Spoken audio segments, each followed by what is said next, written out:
Let's get started, everybody. This is the first episode of the Camping Them Softly Dead by Daylight podcast, and I'm the host, Toxic Teacher. Also, you can find me on all these social media it says Toxic Teacher TTV, mainly because I like it whenever people camp and tunnel me, and I love to camp and tunnel, and I love whenever people jump into the chat and just, really just give it to me, lay it in there, make it like nasty. You know what I mean? Anyway, this is the first ever episode, so you are here on a very, very special occasion, and I've got my handy dandy soundboard. If I know this sounds correctly, I'll get that. That wasn't what I wanted, but that was pretty close. So, since this is the first episode, and I am fairly new to this is actually my first ever podcast recorded. So I hope you can bear with me while we take some time to figure this out, get a general flow of things, and just see where it goes.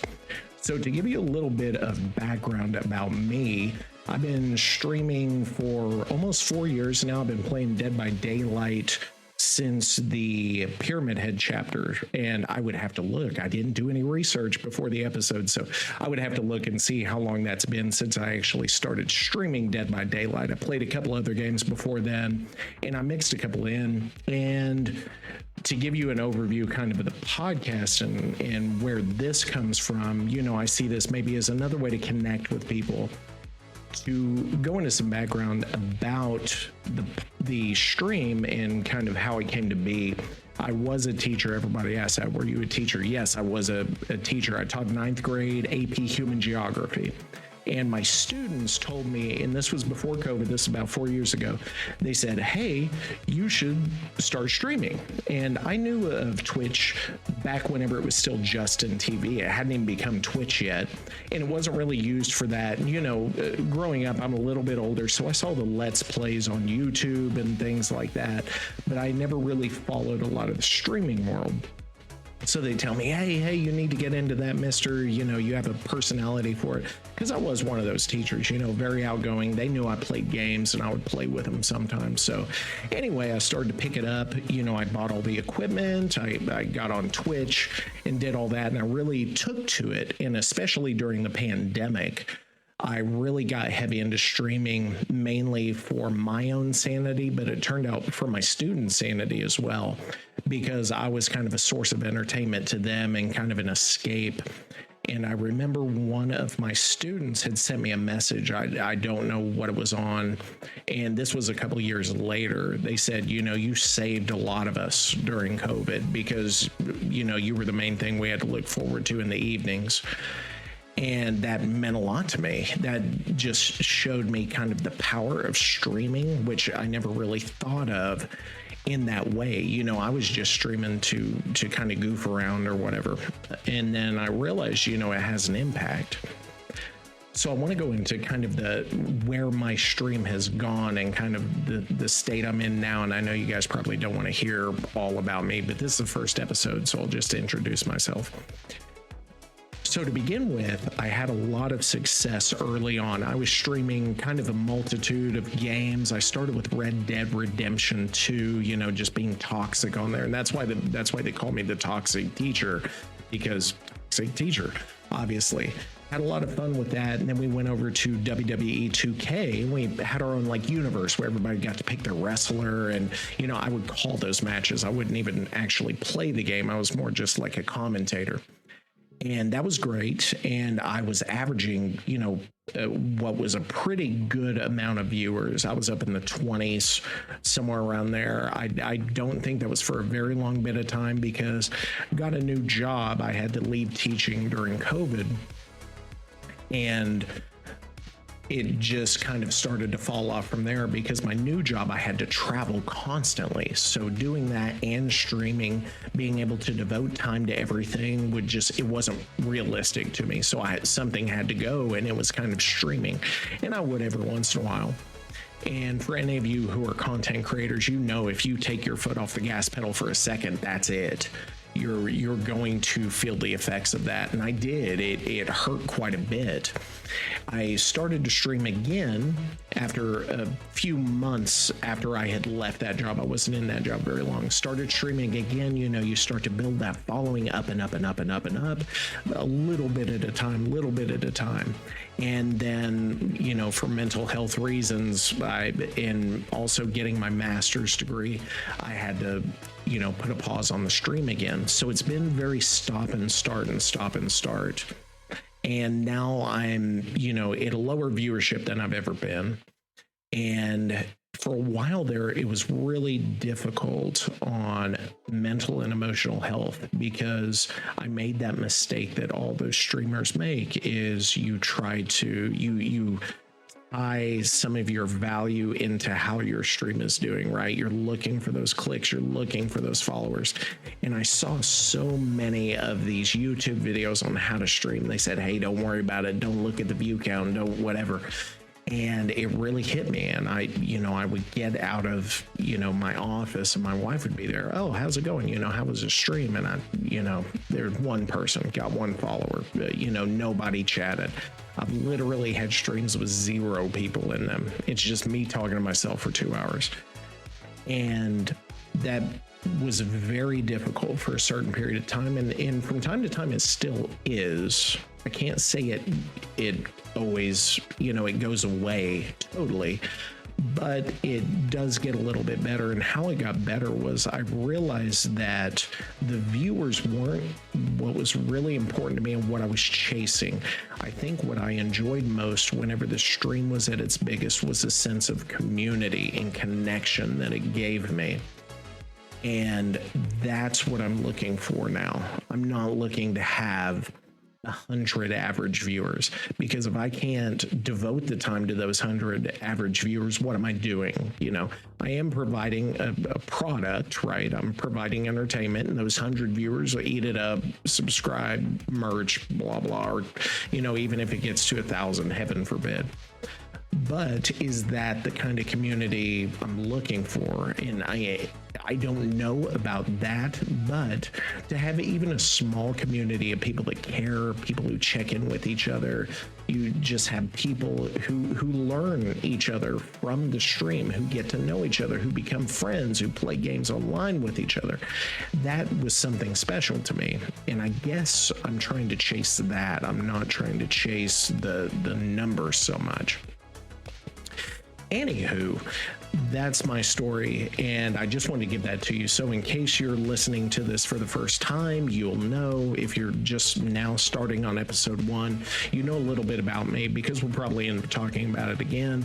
Or if you're going back through all the old episodes, maybe this will explain some of the reasons I do all this crazy stuff. So the one Dead by Daylight thing I did want to get into today, and I'm not going to go into everything on it, was I wanted to go into the new patch. And I know it's been done to death, right? Everybody has talked about this patch nonstop, and everybody's got an opinion on it. And I've listened to a few of the critiques, and you know, have my own take, obviously. And just FYI, I am a killer main.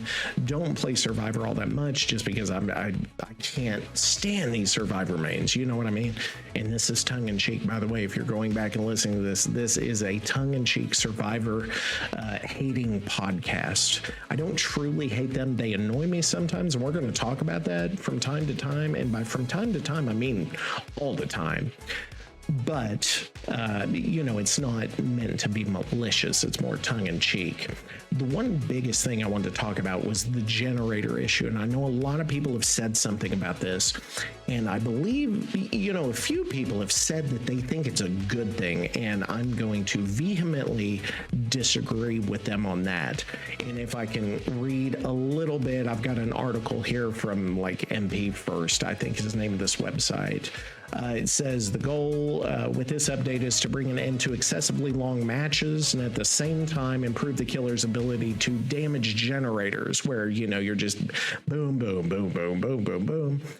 This might actually be from the patch notes, and they just put it on the site. Anyway, Going forward, each generator can only suffer from a maximum of 8 regression events, where a regression event is anytime the killer or their perks removes at least 2.5% of the generator's progress in an instant.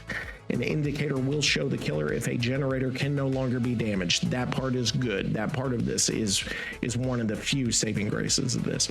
In the overwhelming majority of the games, this will not come into play. However, in scenarios where the killer is defending a set of generators and refusing to chase survivors, there will eventually come a point where they can no longer damage a generator, helping bring an end to excessively long matches. At the same time, we want to address a point of frustration for killers. Survivors working on a generator briefly to stop it from regressing, or gen tapping for short.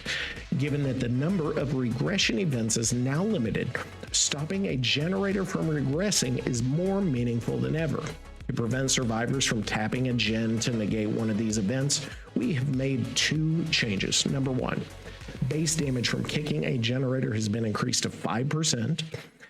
And at least 5% of the generator's total must be repaired to stop progression. Otherwise, it will begin regressing again when the survivor stops repairing.